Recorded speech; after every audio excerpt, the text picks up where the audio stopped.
परमपूज्य परमात्मा एक सेवक टीमच्या वतीने बाबाच्या आदेशाप्रमाणे गट नंबर 3 आणि कळमना शाखेच्या सर्व सेवकाच्या सहकार्याने आजची ही पंधरवाडी चर्चा बैठक राजूजी भाये यांच्या निवासस्थानी सुरुवात आहे। आजच्या या बैठकीमध्ये स्वयंसृष्टीदेवी दाता भगवान बाबा हनुमानजी उपस्थित आहेत, यांना माझा प्रणाम। तसेच आपले गोरगरिबाचे दुःखी कैवारी लोकांचे मानव धर्माचे महान त्यागी बाबा झुंडेजी उपस्थित आहेत, यांना माझा प्रणाम। तसेच सर्वांची आई वाराणसी बाबाच्या खंडा लावून शेवटीने बायाला साथ देणारी आणि स्वतःचे आयुष्य बाबाला सुद्धा देणारी ती वाराणसी आई, त्या सुद्धा आई उपस्थित आहे, आईला सुद्धा माझा प्रणाम। बसलेले आजच्या बैठकीचे अध्यक्ष उभेरांचे गजगाटे यांना सुद्धा माझा नमस्कार। आजच्या आपल्या कळमना शाखेचे वैद्यजी कार्यकर्ता याला सुद्धा माझा नमस्कार। बसलेले ज्येष्ठ सेवक सेविका मनोबाळ उपस्थित आहेत, सर्वांना माझा नमस्कार। आपण या मार्गात येण्याच्या पूर्वी फार दुःखी होतो आणि दुःखातूनच आपण ह्या मार्गात आलो। कदाचित दुःख नसते तर आपण ह्या मार्गात सुद्धा आलो नसतो, पण आपण या मार्गात आलो पण स्वतःच्या जीवनासाठी मार्गात आलो, पण समोरची पिढी का करणार आहे का नाही हे कोणीच कोणाला त्याचा विश्लेषण करू शकत नाही। कारण आजच्या परिस्थितीमध्ये आजच्या पिढीमध्ये खूप काही बर्ताव आलेला आहे। कारण बाप मार्गात येते, वडील मार्गात येते, कारण त्यांच्यावर दुःख राहते, पत्नीवर त्याच्या आई वडिलांवर दुःख राहते। दुःख राहिल्यानंतर ते मार्गात येते, पण पोरं का म्हणते हे तुम्ही आपल्या जीवनासाठी मार्गात आले, पण ते स्वतःसाठी आले तर सामोरची पिढी चांगली वागायला पाहिजे, नेवानं चालायला पाहिजे, त्यांच्यासाठी ते खूप काळजी करतात।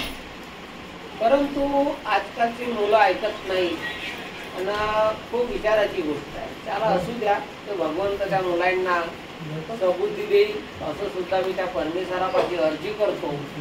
आणि एक तुम्हाला अनुभव सांगतो, चांगला आहे अनुभव, म्हणजे तुम्ही ऐकायला खूप सुंदर आहे।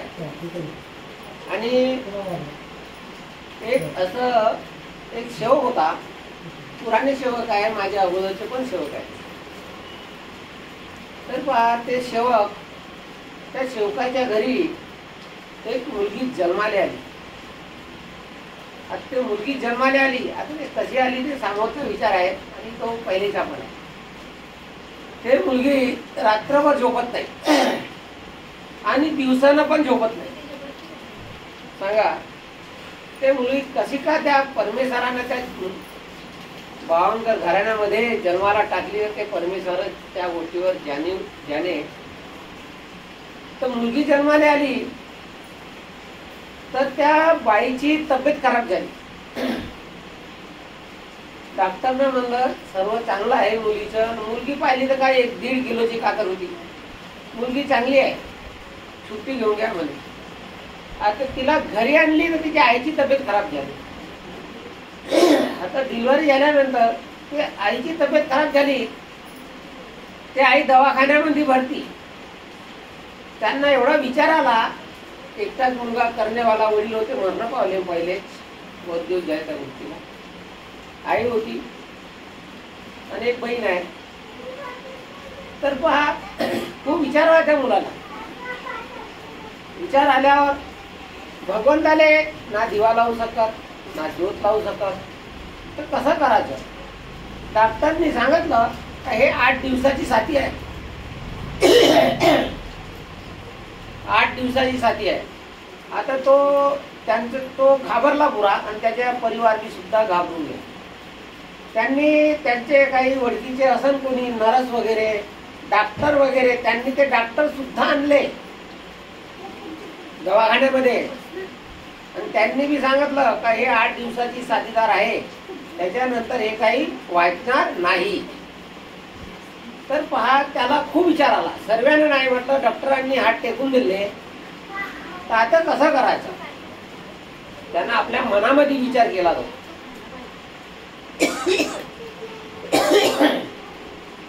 त्यांनी आपल्या मनामध्ये असा विचार केला का भरपूर दवाखान्यातून सकाळी 4 वाजता आपल्या आईला फोन केला. त्यांनी आपल्या आईला फोन केला.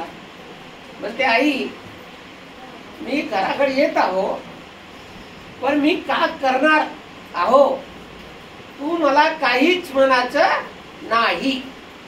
आईने शब्द दिला त्यांनी, मला काहीच म्हणायचं नाही.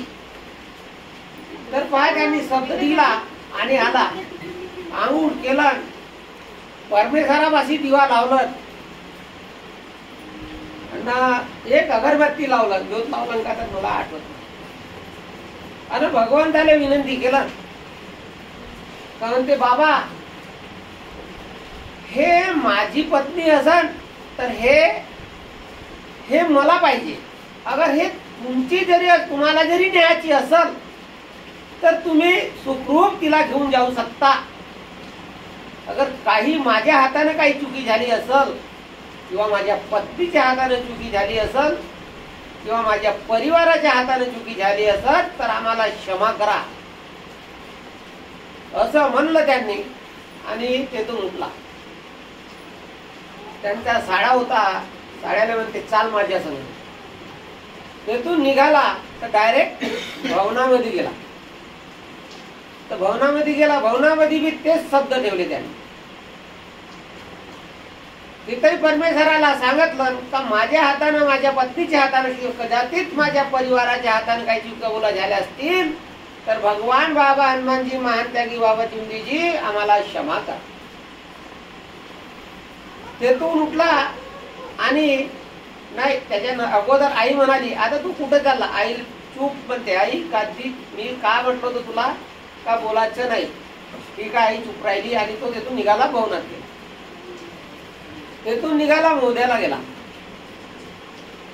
मोद्याला गेला, मोद्यामध्ये बी त्यांनी तेच शब्द ठेवलं, त्याच्या मनाचे शब्द ठेवले. भगवंताने त्याचे मन ऐकले. भगवान कुठे आहे? मनामध्ये आहे. भगवान कुठे नाही, आपल्या मनामध्ये भगवंत आहे. तर त्याने भगवंतावर विश्वास केला आणि मोद्याला गेला. आणि मोद्यातून बी शब्द परमेश्वरापायी ठेवले का, हे भगवान बाबा हनुमानजी, सद्गुरु महान त्यागी बाबा जिंदगीजी, माझ्या हाताने किंवा माझ्या परिवाराच्या हाताने किंवा माझ्या पत्नीच्या हाताने ज्या बी काही चुकामुला झाल्या याची आम्हाला क्षमा करजा, क्षमा करा.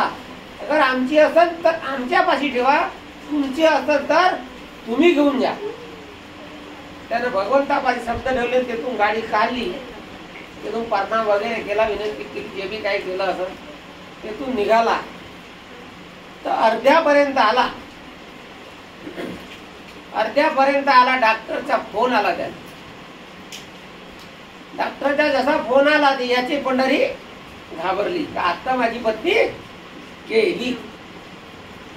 अरे म्हणते, सचिनजी बावनकुळे बोलता का? म्हणते, हो. कुठं आहे तुम्ही? म्हणते, दवाखान्यात या. दवाखान्यात या म्हणलं. त्यांनी काहीच नाही सांगितलं का असं झालं, घडलं का असं घडलं, त्यांनी काही नाही सांगत. फक्त दवाखान्यात या म्हणतो. आधी याच्या मनामध्ये असा थरकाप सुटला आणि निघाला. गेला दवाखान्यात. तर त्यांची पत्नी जी आहे त्यांच्या नजरेनं ते चालत दिसून राहिली. पहा, चालत दिसून राहिली. तर पहा, भगवंताची एवढी मोठी कृपा आहे. डिलिव्हरी झाल्यानंतर त्यांनी भगवंतापाशी दिवा लावला, अगरबत्ती लावली, तरी भगवंतानी पुकार ऐकली. ना आपण म्हणतो का घरी डिलिव्हरी झाली तर भगवंत ते होत नाही, असं ज्योत लावता येत नाही, तर भगवंत वेळोवेळी साथ देते. तर पहा, त्यांची का गलती होती का नाही, त्या परमेश्वराने त्याला माफ केलं. तर गलती अशी होती, तुम्हाला सांगतो, मला माहित आहे, परंतु सांगायला वेळ जास्त लागेल बा म्हणून थोडा विचार करतो. जेव्हा त्यागाचे आपले त्यांचं लग्न झालं, कार्यकर्ताचे शब्द निघाले का, बापू रे, तू आता दोघाही मिळून हे 11 दिवसाचा त्याग घडवून टाक. त्यांनी शब्द दिले, पण बाईने शब्द ते काढलेले होते. बाईने शब्द काढले आणि तिनं ते त्याग काही पूर्ण होऊ दिला नव्हता. म्हणजे तो घडला नाही असं समजा. नंतर त्याला तो विचार आला आणि ते बाई अशी कधी कुठं जायचं असलं आईच्या घरी वगैरे कुठेही जायचं असलं तर ते पहिलं जायचं. एका दिवसाच्या अगोदर कार्यक्रमाला जायची. तर ते शब्द तोडू तोडू ते बाई चालत राहे. तर एक दिवस ते अशी घटना घडली आणि त्या दिवसापासून ते बाई इतकी जाग्यावर आली का विचारायचं काही काम नाही. जेव्हा साड्याचं लग्न होतं तर लग्नाला जेव्हा गेली हळदीच्या दिवशी या मुलगा म्हणायचा का तू लवकर चालणार. तिचा पती म्हणायचा का तू लवकर चाल जाऊन. नाही जाऊन असती ना तिथं गेल्या ना काही आपल्याशिवाय काही कामं राहणार नाही. हळदीच्या जेवणाला संध्याकाळी गेली आणि अजून वापसी घरी आली. म्हणजे तिनं माया पूर्ण सोडून दिली. फक्त तिनं माया परमेश्वरावर ठेवली. आता ते मुलगी झोपत न कारण ते सांगण्यासाठी गलत बोलणं असते म्हणून मी काही सांगत नाही. त्याला असू द्या जे बी काही आहे ते. तर पहा सेविकांनी विचार करण्याला एक गोष्ट आहे. बाबानं जे 4 तत्व दिले आहे. अरे 4 तत्व असे दिले आहेत का सोन्यापेक्षा पिवळे आहेत, हिऱ्यापेक्षा झरझर झमकतात. एवढे बाबाने दिलेले आहे पण याची आपण काही पारख सुद्धा करू शकत नाही. खूप 4 तत्व दिले आहेत. ते पुराणे सेवक होते त्यांनी सांगितलं मला तेवढा अनुभव नव्हता. खूप त्यांच्याजवळून मी मार्गदर्शन घेत गेलो. अरे सुधाकर म्हणे बाबांना जे मार्ग दिला आहे म्हणे हे नियम दिले आहे म्हणे. अरे सोन्यापेक्षा म्हणे पिवळे आहे रे बाबू म्हणे आणि हिऱ्यापेक्षा बी चमकतात म्हणे. पण त्याचे जरी आपण सही पालन केले खरंच आपल्या पायाले काटा सुद्धा रचणार नाही म्हणे, माणसाला धक्का लागणार नाही म्हणे. एवढे अनमोल बाबाने दिलेले तत्व शब्द नियम आहे म्हणे. आणि सत्य मर्यादा प्रेम आहे. आणि तेव्हा ते बाबाचे आपण ते वागून आणि त्या नियमानं चालून तर खरंच आपलं जीवन सुखी स्वावलंबी बनू शकते. हा पक्का माझा विश्वास माझ्या भगवंतावर पूर्णपणे आहे. कारण मी पहिले होतो कसा, आता आहो कसा आणि आता राहतो कसा त्या परमेश्वराला माहीत आहे. कारण पहिल्याचे खूप काही माझे बी सुद्धा अनुभव आहेत. त्या परमेश्वराचे खूप माझ्या जीवनामध्ये जीवन आहे तेव्हापर्यंत चालण्याचे प्रयत्न सुद्धा करणारच आहोत. तर खूप मी त्या बाबा हनुमानजीचे आणि महान त्यागी बाबा जुंडीचे खूप धन्यवाद मानतो आणि त्यांचे आभार मानतो. एवढी माझ्यावर त्यांनी कृपा केली आणि नेमानं माझे जीवन सुखी स्वावलंबी बनवलं. त्या परमेश्वराची कृपा आहे. तसंच सर्व सेवक असं त्या परमेश्वरावर विश्वास ठेवा तर आपलं जीवन सुखी स्वावलंबी बनते. हे पक्का आहे. जसा माझा विश्वास आहे तसा हर सेवकांनी परमेश्वरावर विश्वास ठेवा तर भगवंत स्वयं उपस्थित राहून उभे होतात. कारण आताच राजूभाऊनी जे अनुभव सांगितलेला आहे ते आमच्या कार्यकर्त्याचं सुद्धा ते अनुभव आहे कार्यकर्त्याचं. पण ते ह्या वेळेच्या अनुसार आता बोलू समोरच्या बैठकीत कधी वेळ आला तर ते मी तुम्हाला अनुभव हकीकत मध्ये सांगणार आहोत. असे 2 अनुभव आहे आपल्याकडे तसे. आणि हकीकत आहे भगवंत जेव्हा येते स्वयं कोणाच्या रूपात येईल तर सांगता येणार नाही. सगळा भाऊ बनून त्या बाईचा आला आणि तिचे रक्षण केले. तिला घरपर्यंत तिला बाबांनी स्वतः पोहोचवून दिले. एवढी मोठी अरे डोळ्यातून पाणी पडते रे. एवढी मोठी कृपा आहे बाबाची. त्याला असो जे बी काही आहे भगवंताची कृपा आहे.